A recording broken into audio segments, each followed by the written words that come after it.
If you like the U.S. men's national team, then Schalke should be your new favorite club.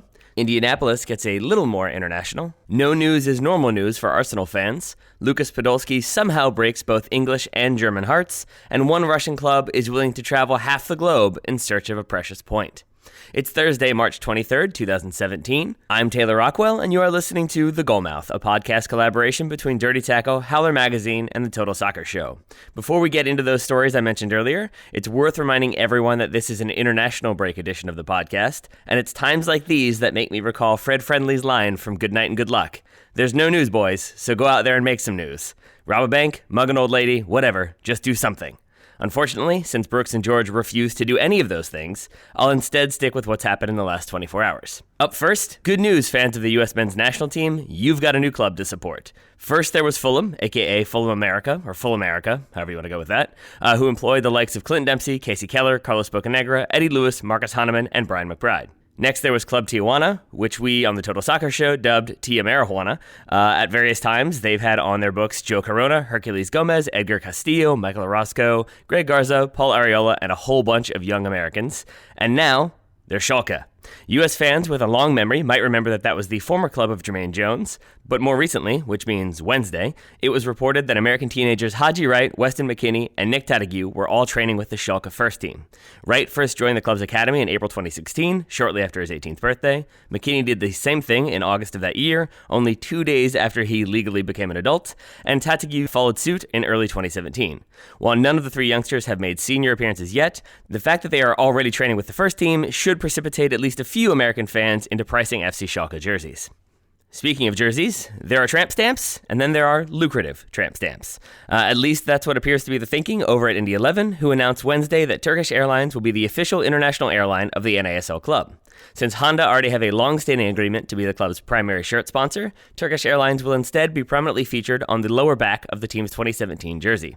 According to the good folks over at SockTakes.com, part of the contract includes the potential for the team to travel to Turkey for a friendly and/or training visit. This is the first such deal that Turkish Airlines has signed with an American club, having previously sponsored the likes of Barcelona, Borussia Dortmund, Marseille, AS Roma, and, not surprisingly, more than a few Turkish clubs. Speaking of teams sponsored by planes, let's talk Arsenal.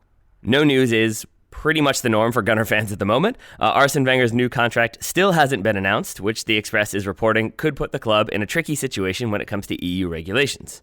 From the article, quote, EU law stipulates that companies must reveal any information to potential investors that makes a material difference to the future value of the company in order to limit the potential for insider trading, end quote. Since Arsenal is listed on the NEX exchange in London, there is some speculation that a delay in announcing Wenger's new deal could violate disclosure rules.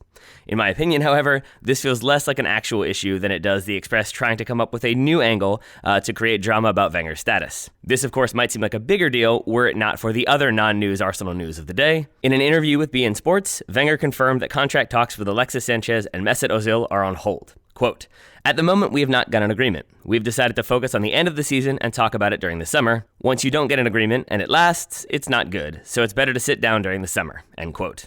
That was kind of confusing, going with his words. Sanchez and Ozil have so far refused to sign long-term contract extensions, with their current deals expiring after next season. So to sum up, no one at Arsenal is publicly signing anything, and everyone in the media has a deadline to meet and an angry editor to satisfy, so here we are. And now for an emotional story that Daryl texted me to say I had his approval to include, even if it caused him mental anguish, and evidently also made him tear up just a little bit. Lucas Podolski retired from national team duty in style on Wednesday as he scored a screamer in Germany's 1-0 friendly win over England. The goal was so good that it made Joe Hart curse when describing it and reminded everyone why it was that Podolski was able to earn 130 caps for a stacked German national team. The 31-year-old attacker was subbed off to a standing ovation, high fives from both English and German players, and all the feels courtesy of the Gladiator soundtrack. That's right. As he walked off the pitch and embraced Yogi Low, that Hans Zimmer score, yes, I know without Googling that it was a Zimmer joint, swelled to its crescendo as spectators cried and held up banners that carried messages like, "Thank you, Lucas," and "Beautiful Poldy." Meanwhile, I have to believe that somewhere in a concrete London basement with no natural light, an editor at the Daily Mail demanded that his subordinates write another 10,000 words on why rubbish England failed to secure a crucial victory in a completely meaningless friendly. And finally, it's an old cliche that soccer fans would follow their respective clubs to the ends of the earth. But fans of FC Luch Energia Vladivostok can claim the rough equivalent, at least when it comes to matches in the Russian second division. Luch Energia play in Vladivostok, which is located near the Sea of Japan, close to Russia's border with China and North Korea. Their opponent this past Sunday was FC Baltika Kaliningrad, who are based in a port city on the Baltic Sea. The distance between those two, 6,400 miles. If you're looking for perspective here, the circumference of the Earth is 24,901 miles. So, Luch Energia got the pleasure of traveling more than a quarter of the way around the planet for a second division game, which they ended up drawing 0-0. That was one way, mind you. If you count the return journey, that's more than half the width of the planet. So let's all try to keep this in mind the next time Jose Mourinho complains about Manchester United having to travel the grueling 250 miles all the way to Bournemouth. In fact, when United had to travel all the way to Rostov for their Europa League clash, that journey was a scant 2,294 miles, or roughly one-third of the distance of the trip I mentioned before. The important lesson here, Russia is kind of big. You heard it here first. And with that, we've come to the end of yet another Goalmouth episode. You can explore all these stories in more depth by subscribing to our newsletter. The link is in the show notes. I've been Taylor Rockwell. Ryan Bailey will be with you tomorrow. Funny story about Ryan. He once told me that he genuinely believes that Chris Wondolowski is a more natural goal scorer than Gary Lineker. His made-up words, not mine. Anyway, he'll be talking into your earbuds tomorrow. So for now, I'll just leave you with today's Goalmouth top tip. If you want to make Daryl Grove cry, be as good at soccer as Lucas Podolski.